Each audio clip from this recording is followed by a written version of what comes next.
Hello guys, welcome back to my channel DC Creator. Without wasting time, let's begin the audiobook for you guys. So आज हम daffodils poem के बारे में जानेंगे जो कि BCom, BA, BSc, MA and MCom के English language and foundation second year subject का सिलेबस है। इस पोएम के पोइट विलियम वर्ड्सवर्थ हैं जो बहुत रोमांटिक पोइट के लिए फेमस हैं और डैफोडिल्स पोएम उनके बेस्ट पोएम में से एक है। Title daffodils. वो डैफोडिल्स का एक्चुअल मीनिंग एक फ्लावर है जो येलो कलर का होता है, बट यहाँ पे इस टाइटल में डैफोडिल्स पोएट ने इसलिए रखा है क्योंकि वो अपने अकेलेपन और लोनलीनेस के बारे में बताते हैं।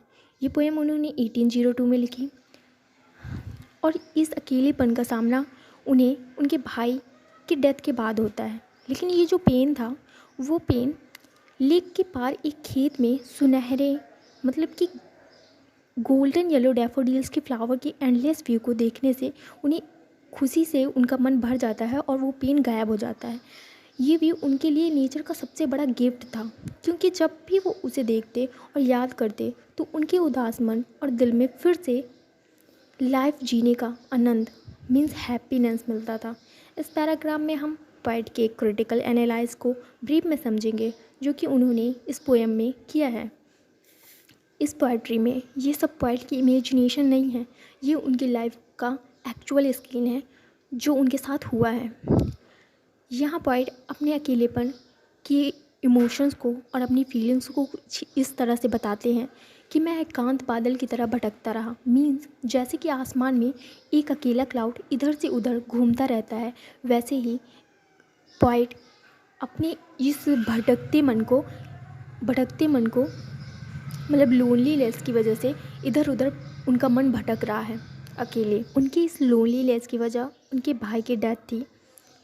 लेक के किनारे एक खेत से गुजरते हुए जो हवाएं हैं वो हवाओं के बहाव में चलते हुए डैफोडिल्स के खेत के पास पहुंच जाते हैं जहां वो हज़ारों की संख्याओं में लगे थे।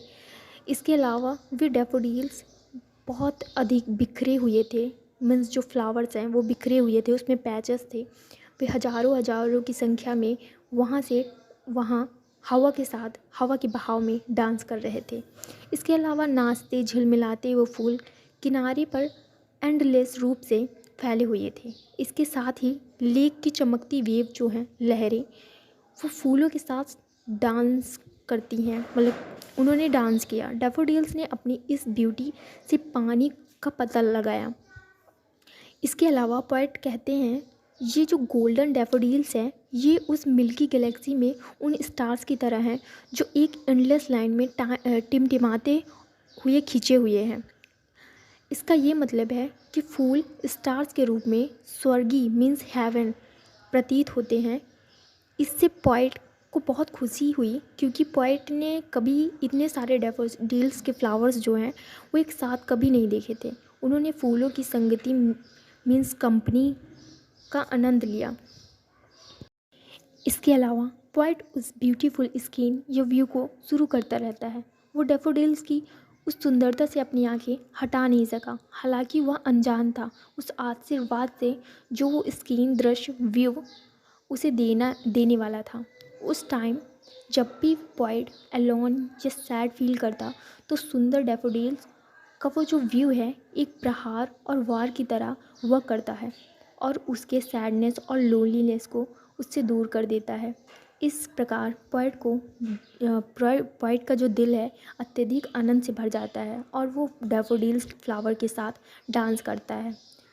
The plot is very simple. ये पोएट के भटकने और लेक किनारे एक खेत में डैफोडिल्स फ्लावर के एरिया की खोज को दर्शाता है, साथ ही डैफोडिल्स की उन मेमोरीज़ को जो उसे हैप्पी करती हैं और जब वह अकेला होता है, ऊब जाता है या बेचैन मीन्स एंजाइटी जैसा फीलिंग से पीड़ित होता है तो वही उसे राहत देती हैं।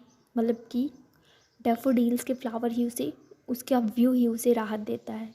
इसके अलावा एक मेमोरी जो एक सरप्राइजिंग घटना या इंसिडेंट के लक्षण को डिफाइन करती है। डैफोडिल्स आंतरिक आंखों पर फ्लैश जो एकांत का आनंद है। साइकोलॉजिकली रूप से ये तीव्र है, लेकिन पोएम की प्रमुख प्रतिभा इसकी इसके स्टार्टिंग स्टैंजा के अपोजिट व्यक्तित्व में निहित है। और ये चैप्टर मतलब ये पोयम अब ख़त्म हो गई है। अब हम नेक्स्ट लेक्चर पे मिलेंगे जहाँ हम दूसरे चैप्टर को ख़त्म करेंगे। Okay, bye guys.